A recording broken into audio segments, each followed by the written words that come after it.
this video, we're going to continue to look at the extremely important topic of motivation.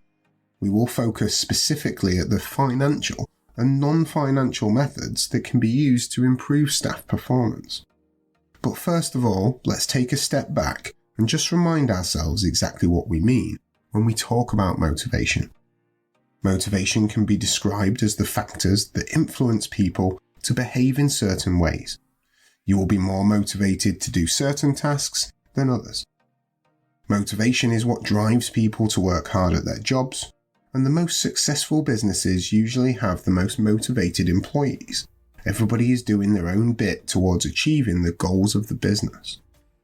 Unfortunately though, some managers underestimate its importance, and they don't do enough to keep their staff motivated, and this can often lead to a number of problems which we explored in our previous video. Some people believe that money is the only thing that motivates staff to work hard, but that's just simply not true. Businesses will often use different methods to increase motivation, and it's not always simply with hard cash. To all the teachers out there, show all of these videos without any ads and gain access to our growing library of over 500 teaching worksheets. Why not visit bizwizard.co.uk to find out more? In this video, we're going to meet Melody Walker, the new human resource manager for a large video game studio based in the UK called Maniac Games. The large game producer is in serious trouble after already delaying their upcoming first-person shooter twice. They are now looking to reschedule the game for a third time. As you may already be aware, delaying high-profile video games can be a big problem for the studio, and you can quickly end up with a long line of unhappy consumers sitting waiting with frustration for their outstanding pre-orders. It's Melody's first day at Maniac Games, and she has been tasked with improving staff motivation at the studio, which employs a total of 150 members of staff. Melody has a long-standing history of getting the best out of production teams in this industry, and it is hoped that she will be able to get the game released without having to delay any further. With pressure on from the board of directors, Melody has been given a large budget to help get her employees engaged with the product and to get it on consoles around the globe. At this point, the delays are simply costing the company more money than it would using some financial incentives to boost staff morale. As soon as Melody walks into the studio, she can tell that there's a big problem. The place just looks a little dull and a little lifeless, there are dirty cups everywhere, and most of the desks are a complete mess. Everyone looks kind of miserable, but importantly nobody looks remotely interested in their work. In fact, Melody wouldn't have guessed this was a game studio at all. In all the teams Melody has worked with in the past, there is usually a buzz in the air. That feeling when creative minds come together to achieve a shared goal, like releasing an epic video game. But this just isn't the case here at Maniac Games, and it's starting to become apparent to Melody why there have been such delays. There are two types of motivational techniques that Melody, or for that matter any other business, could use in an effort to improve employee motivation. Financial motivation, which relates to monetary benefits, and non-financial motivation, which relates to non-monetary benefits. The most common type of financial motivation is pay. Whether that's a monthly salary or an hourly wage, this is arguably one of the main reasons people go to work. There are, of course, many others, but pay is what people need in order to buy everything that they want. It's important here, and for the future, to understand the difference between a salary and a wage. The terms salary and wages are often used interchangeably. The fact is, though, these two terms hold very different meanings. So what is salary? Well, it's a fixed amount payable at regular intervals. It can be weekly or monthly payments straight to an employee's bank account.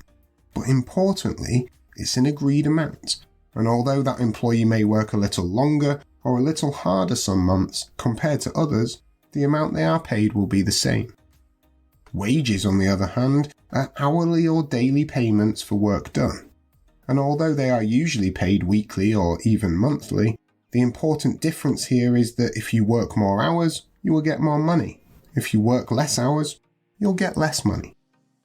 So linked to pay, Melody could consider pay increases as a way of motivating the staff to get the game released.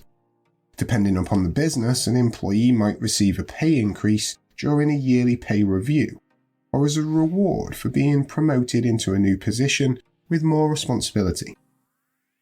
Bring this video and over 100 more to life with fun, interactive games, quizzes and case studies. Why not try the first 25 completely free by visiting bizwizard.co.uk. In some sectors, not so much in the video game industry, but particularly in manufacturing, workers may be paid on a piecework basis, meaning the more items they produce, the more money they get. This would also be considered a method of financially motivating workers to put in more effort. In some industries, such as sales or recruitment, employees may be incentivized with commission. Commission means that for every sale, they receive extra money, either a fixed payment, like £3 per sale, or a percentage of the sale, like 10% of the total amount. So basically, the more they sell, the higher commissions they will receive. Again, this is seen as a way of financially motivating people to put in more effort. Many companies offer what's known as fringe benefits, extra benefits for employees in addition to their pay, such as staff discounts, gym memberships, or private healthcare.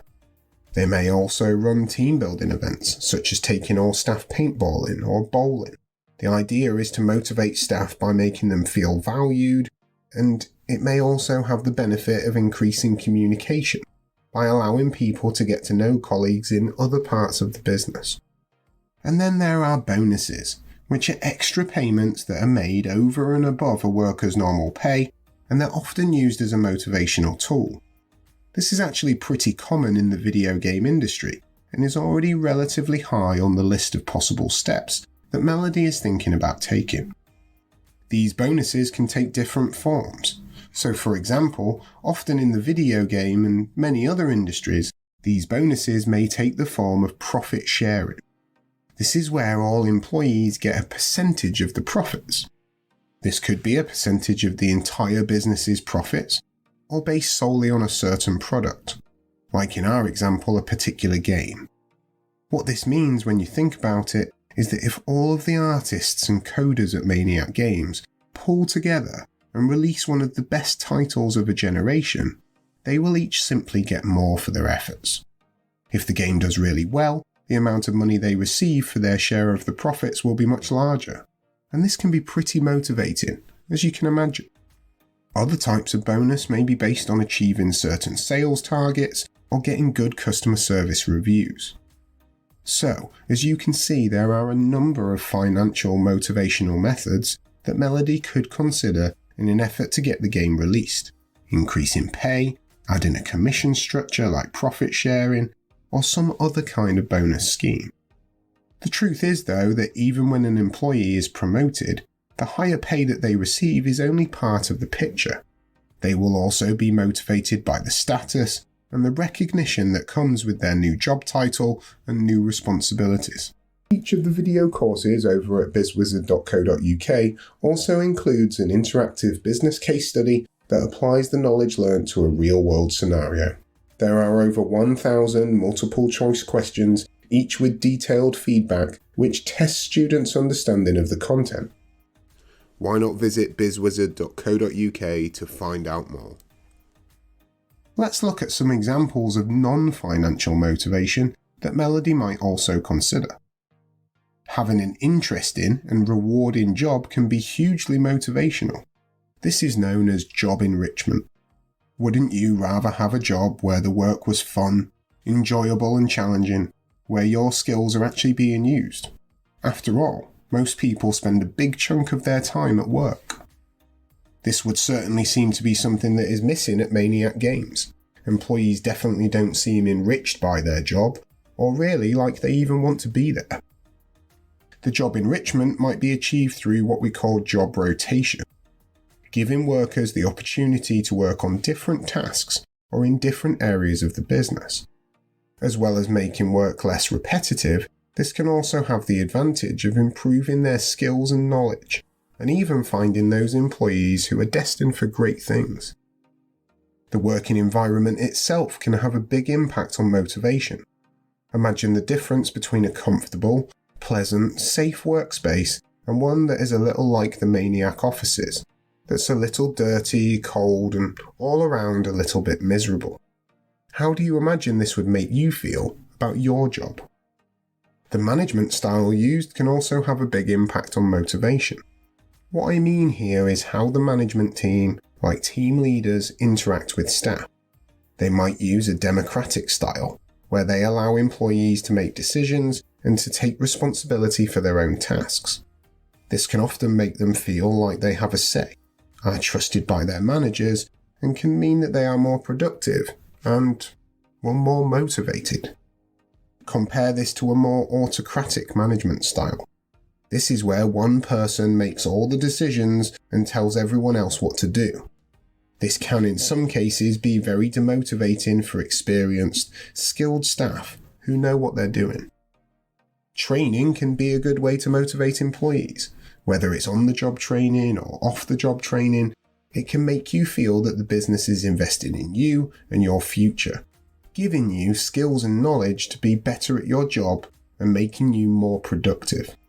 As you can see, the non-financial benefits that we have discussed so far all cost the business money. The employee just isn't getting that as actual money in their bank account. Non-financial motivational methods don't always have to cost money though.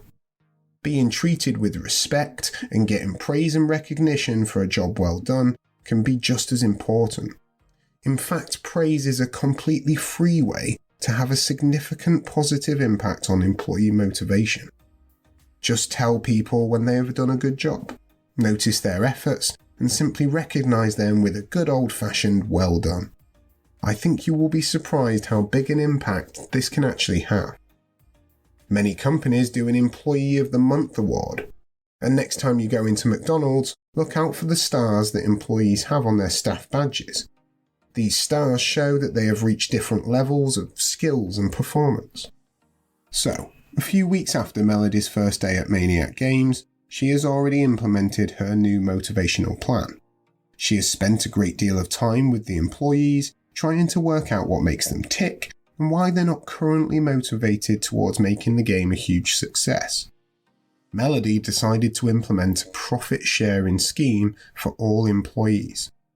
She feels there is a real need to develop some sense of teamwork within the studio and believes that this is the best option in this specific scenario.